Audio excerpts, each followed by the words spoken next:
My name is Catarina Benitez and I'm with the law offices of Catarina and Benitez. Today we're going to discuss the new foreclosure laws that have come out since the beginning of 2013. Starting in January of 2013, there are some very huge points that have been extremely advantageous for homeowners, especially those facing foreclosure. Prior to 2013, it was very difficult for homeowners facing foreclosure to understand the foreclosure process and to find out where they were in the loan modification process if and when they applied for a loan modification. Today the process is a little bit more streamlined thanks to the new laws that have come out this year. One major point is that the laws require or forbid actually dual tracking, which means that the lender cannot start the foreclosure process while a borrower is under the loan modification application process, or if the borrower is in a trial mod plan, and at that point the lender cannot foreclose and they have to postpone the trustee's sale until the borrower either receives an approval or denial for the loan modification.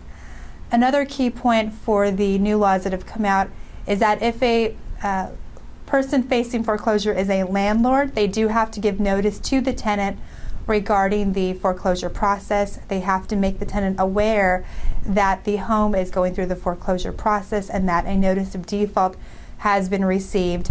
The tenant does have to be given 90-day notice to move out, which follows the federal guidelines that were enacted prior to this year. So California is now on board with those guidelines. So if you are a landlord, you do have to make sure that you give your tenant ample notice, a 90-day notice at least, if you want them to move out and if the home is in the process of a foreclosure. Another very important point is that the borrower can now require the lender or try to determine who the proper lender is before the foreclosure process can begin. And that is a huge issue because prior to this year, there were many issues with securitization where the lender was hidden or the investor was unknown, and the borrower had to guess if the party servicing the loan and the actual lender was the proper party to initiate the foreclosure process.